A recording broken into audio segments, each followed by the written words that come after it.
As humans, we will believe anything as long as we want to believe it and it's reinforced enough times through what other people are telling us and what we're observing in our environment. And that is absolutely true when it comes to business ownership.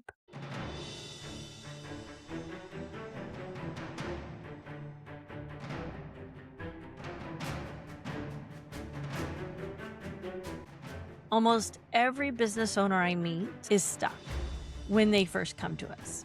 And they're stuck in the place where their business kind of plateaus. So they start their business, they grow quickly in the beginning. It's very exciting, it's fun, they're putting in long hours, but it's a passion. They've always wanted to be a business owner. Everything feels good. Lots of dopamine is happening during that honeymoon phase. And then at some point, and it's really not too long after they open, the growth starts to slow because so many people are anticipating that grand opening, if you've done your marketing correctly, that you get a dump of customers in the beginning and prospects in the beginning. And then it starts to trickle down to what you could call a more regular cadence of customers, or potentially, if you don't understand how to execute marketing strategy consistently, it slows even below what with the average number of customers could be if you were doing what you needed to be doing consistently. And so most people find us after they've hit that bump in the road, when they've seen this growth slow a bit, and they are still working a lot of hours. And when that has stretched long enough so that they feel pain about it.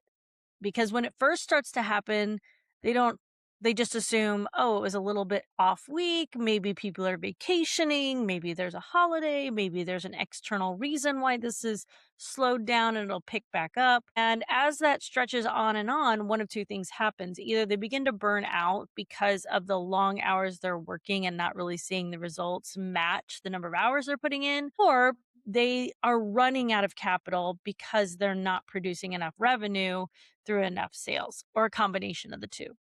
And so that's typically where people find me. Now, one of the first things we talk about is business identity. And business identity is really how your subconscious is showing up through your actions in your business. And business identity can span a spectrum. And we typically talk about the top half of that spectrum, which is anywhere from an employee identity. Again, this is a subconscious identity, employee subconscious identity, a manager subconscious identity, and an owner identity, and an entrepreneur, or what we like to call a freedom franchisee identity. So, so there's a spectrum, and I'm going to tell you that's the top half of the spectrum. There's actually lower subconscious business identities, but we're not going to get into those today. So here's where the rub comes. And here's where it's very hard for people to face that subconscious identity, because the reality is everyone's been programmed to be employees since we were young children. If you've attended traditional school, you've been programmed to be an employee. That was the purpose of setting up traditional school in the way that they did, where it lasted almost a full workday, where the bells, when they ring, tell you when to move, when you can go to lunch, come back from lunch. That mimics a factory line. The cadence with which you have to follow the teacher's instructions on where to sit, that's where you should be working on the factory line. The quality control aspects, where even if it's a simple math problem, you still have to show your work. And if you would write down the correct answer without showing your work, it still would be marked wrong. That's a quality control issue on a factory line. So our school system, and I go into this in other podcasts, our school system was actually designed to create compliant, effective factory workers, and to put us in a rhythm and a habit of showing up and, like Pavlov's dog, moving when we hear the bell, making sure we're doing it exactly the same every single time, going where we're told, right? trying to get that promotion by working harder, studying longer hours, working more hours for the company. So all of that was by design. And so for the biggest part of our years, in fact, during all of our formative years, when our brain is actually forming and learning how to show up and be a person, we are being programmed to be employees. And and if you read any of the books, right, you read E-Myth Remastered, they all going to tell you the same thing. And I'm not going to get in all the books, but they could all tell you the same thing. And that is you have to shift out of being an executor or a tactician into being a strategist and someone who can manage other tacticians, right? And so that's the switch that has to happen. And that's what we see all the time when people get to us, is that they haven't been able to make that switch. And it's not just a switch in actions, it's a switch in mindset and identity. But yet, when we teach this and when we draw everyone's attention to what that looks like or why they're programmed in that way, and after the training, I say to people, what identity do you believe you're in? No one selects employee. Why is that? Well, because that's a very hard thing to face. Number one, it's a really hard thing to face that it feels like failure because it looks like the bottom of the spectrum. So if you say you're in an employee mindset or an employee identity, then you failed. And that feels bad. And we want to give ourselves more credit because we've put a lot of effort into running our businesses. We put a lot of effort into trying to grow it. And so people are hesitant to say an employee identity. Let's talk about how our environment, though, is reinforcing that we're in an owner identity. So when you become a business owner, one, you're doing it to escape being an employee for someone else. Most people who become a business owner are actually in a job at the time that they decide to open a business. And in that job, they're unsatisfied. They might even have an amazing boss with a great working environment, but they feel trapped. They feel like they could be doing more if they had control of their days. And so as they're daydreaming about becoming a business owner, the reality is it's truly a daydream because they don't have any context of what business ownership actually looks like. So they're filling in the gaps with their imagination. And they're imagining that the grass is so much greener on the side of business ownership. And all of the propaganda has told us that it is. Like you could be your own boss. And when you love what you do, you never work a day in your life. And you could be making a bigger impact than you are, as an employee. You might even have ideas of ways to do something differently or more innovative. And you believe that that is going to bring the next, advancement in your field if you could control rolling that out to your community. And so all of this propaganda tells us anyone can start a business. It's the American dream. We only hear the stories of people going from nothing to multimillionaires through business ownership and these amazing stories about starting a soda company in your garage and then selling it to Coca-Cola for several $100 million. Those are the stories we hear. We don't hear the stories about the 50% of businesses and their failure in the first 5 years, because those are the statistics. 50% of businesses out there are failing in the first 5 years, and yet we don't ever hear about the story. So the propaganda that we're being fed all the time is if you start a business, you will be successful.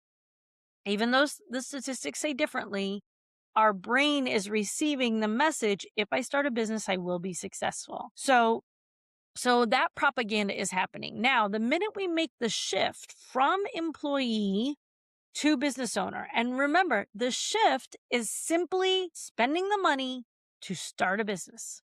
That's it. Now, in franchising, it's spending the money to join a franchise system. And then the next step is going to training. And when you go to training, you go for about a week. And most of that training is going to be dedicated to teaching you how to do the thing that is your product or service. For me, it was how to kickbox. I spent most of my time at our corporate training, which was 1 week long. I spent it learning how to kickbox. We had some marketing and sales and CRM training in the morning for about maybe 3 hours, and then we went and we worked out and we learned kickboxing moves and how to do them ourselves. Then we had lunch, and then we went to the gyms at 3 o'clock in the afternoon, and we worked till 8 o'clock at night teaching kickboxing. So what that boiled down to is I had about 15 hours maximum of training on how to do all the things of running a business. All the things. That was marketing, sales, administrative things that needed to happen.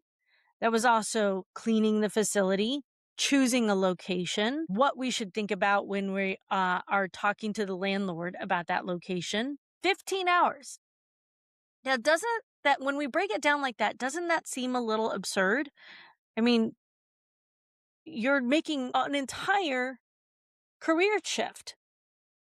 If you were going to start a new job, they would have someone sit with you for a couple of weeks and train you, a good company would, on how they do things inside that company and how to do your job, all aspects of your job, so that you could fully comprehend it and perform it before you would be off on your own. And if you were off on your own, you'd be an office down the row or a couple cubicles down the row, not states away from any other familiar person in your company.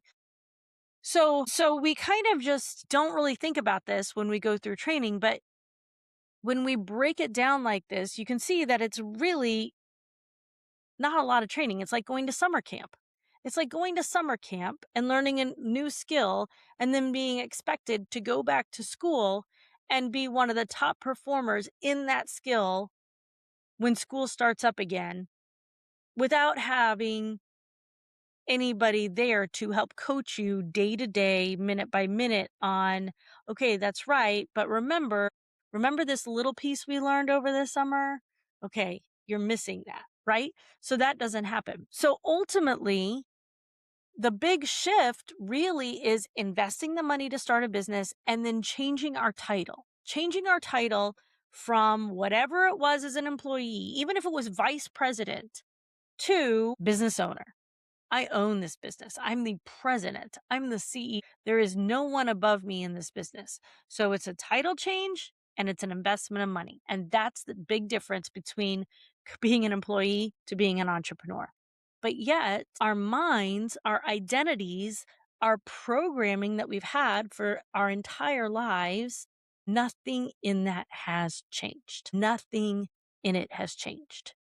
And so when we get into business, we begin to do what we've always done, which is try to spend more hours to get the result that we want. And even though we read the books that say, hey, you have to stop acting like an employee. Yes, that's true. But the reason you're acting like an employee is because you are programmed to be an employee. So we actually don't need to stop acting like an employee. We need to break the psychological programming of being an employee and retrain our brains in how to be an owner. And that doesn't happen from a conversation. It doesn't happen from reading a book. It doesn't happen from even a lesson like this one that you're hearing right now. It happens through consistent repetition.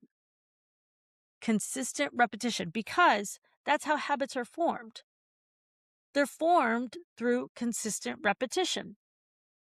And so we have to break the old habit, which means we have to catch ourselves in that autopilot consistent repetition. We have to catch it when it's happening, when our thoughts are thinking employee thoughts about how to tackle a problem. And we have to catch it and we have to stop that. And then we have to apply a new way of thinking, a new decision to take new actions in our business. And then we have to act. And we have to do that consistently and repetitively enough to form a new habit. And when you're overwhelmed as a business owner and you're being pulled in a million different directions and there are so many demands on your attention, it's extremely difficult to be defiant to the way that you know how to get those things done. And that's why it's so hard for people to break free from that employee mindset. And so the thing that you need to understand is that it takes three steps to change the way that you will show up in any action. And the first step is having a mindset revelation. Like, it should feel like a shock to your system. You probably can think of a time in your life where you had a realization or you learned something that was just like immediate, I can't do this anymore. And you stopped whatever it was cold turkey. Let me give you an example. Many times people will have a heart attack, right? They will have a heart attack and maybe they've lived an unhealthy life. They haven't exercised. They've eaten a bunch of junk food. They've tried dieting their whole lives and they've never been able to stick to it. And bam, they have a heart attack and they come out of that heart attack and they have the realization, I can't do this anymore. And they stop eating junk food. They begin working out every single day. They get a fervor for life that they didn't have before, for sustaining a healthy lifestyle. And then they become that person who's ripped and on TikTok giving out all the health advice about how they lost 100 pounds and how now, and they do it and they do not fail. They do not slip back into old habits because they had such a shock to their system that it broke those old habits in a moment. Now, it doesn't happen like that for everybody as far as breaking all the habits in a moment.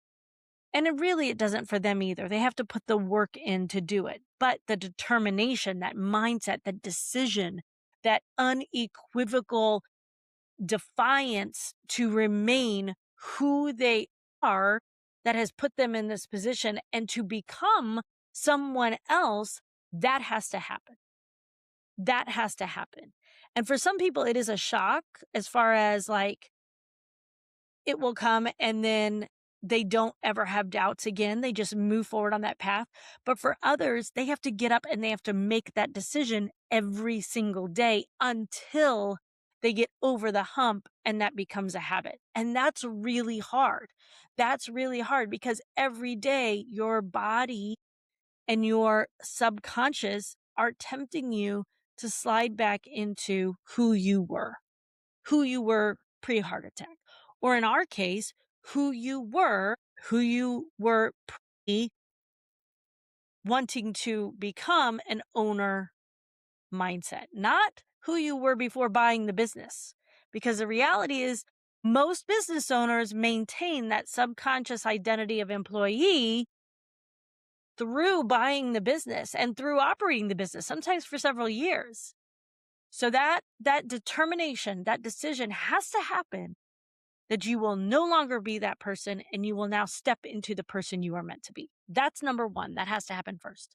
Number two, you have to start filling the gaps in your knowledge. See, the old person, the old identity assumed that they knew exactly what needed to be done. And they just kept doing the same thing over and over again on a hamster wheel. We all know what the definition of insanity is. It's doing the same thing over and over and expecting a different result. And that's what the old identity does, is it works off the knowledge base it currently has. Maybe it reads a book here and says, oh, that's a good idea. I'm going to implement that one little idea in my business. But most of the knowledge it's operating off of is how to show up every day in that employee identity. So you have to then commit to expanding your knowledge base. And actually, that now has to become your top priority. Now, this is obviously extremely difficult because, especially for solopreneurs who are running the entire business, because you feel like, well, I have to get all this stuff done. And you do need to get those things done, but you need to reorder your priorities. And you may need to say, okay, but 2 hours a day, I'm not doing anything but working on becoming who I need to be by in 3 years from now, or I won't meet my 3-year goals. Who do I need to be in a year from now, or I won't meet my 1-year goals? Who do I need to be 30 days from now, or I'm not going to meet my 30-day goals? That's the biggest question in business that people are not asking and people are not answering for themselves is who do you need to be? Not what do I need to do, but who do you need to be? Because your business will only grow as much as you grow. And so to become the person that you need to be in order to get your business to grow the way you want it to grow, you must commit to that mindset shift, that subconscious unprogramming and reprogramming. And you must, in the reprogramming, figure out what you don't know that you don't know and fill in that business intelligence. That's step 2. Step 3 is then you take action. Then you take action. Once your brain is on board with figuring out what to do, and then you fill in the gaps of new intelligence, so now you know what to do, then you take action. We always do the reverse when we're baby business owners. We're taking all this action, and all we're doing is running on that treadmill. So that has to happen for you to step into the business owner that you want to be. And it starts with admitting to yourself, if I'm not where I want to be, if my business isn't where it wants to be, if I'm working too many hours, if I'm not happy with the stress that I'm carrying, if I feel emotional about my business all the time, then I'm actually not in an employer identity. Even though I want to believe I am, I'm not. I'm in an employee identity. I'm not in the owner identity. I'm in the employee identity. We have to be honest with ourselves. If we can't be honest with ourselves, then we don't have the motivation to change. Why, if you believe you're an owner identity, why are you going to shift the way that you approach your day? You don't need to. You're an owner identity. Why would you need to change anything? And that's the rub. And it's made more difficult because everyone's calling you a business owner. Everyone's literally calling you telemarketers. I want to speak to the business owner. Your employees look at you as a business owner. The community looks at you as a business owner. Everything is telling you from the outside that you're a business owner. So to admit that inside in your subconscious, you're actually still stuck thinking, processing information, having the emotions of an employee, and that's the one thing holding you back, that takes a lot of vulnerability. And it feels raw and it feels dangerous. It feels dangerous because it's extraordinarily painful to believe or to change our identity. Because what if you try to become somebody else and you fail at it? If you really admit that the core of you has to have some kind of transformation and you feel like it's dangerous or it's unpredictable or it's uncertain if you will reach that new identity, it's much safer to do nothing. And that's what most people choose. And that's why 50% of businesses fail in 5 years. So if you are committed to doing whatever it takes to become who you need to be, to build and drive and own the business you want to own, to live the life that you want to live, then you need to be in our next free 3-day workshop. Because we're going to go over this in detail and I'm going to tell you exactly the steps that you need to take, exactly the intelligence that you're missing, and I'm going to give you the formula, the actionable formula on how to bring it all together. So we'll put the link in the show notes. And just FYI, it's called the Franchise Growth Formula, but it's open to non-franchisees as well. It applies to all businesses equally. We just talk mostly to franchisees. So that's how we do that. In fact, in the next episode, I'm going to talk a little bit about a niche and why we market to franchisees when half of our clients are not franchisees. So that'll be the next episode. I hope you tune in. And remember, share this with a friend who also feels like they're on a hamster wheel. Thanks for tuning in to the Ask April Porter podcast. If you found value in today's episode, subscribe, leave a review, and share it with your fellow franchisees and small business owners. To access the resources I mentioned during this episode, check out our show notes.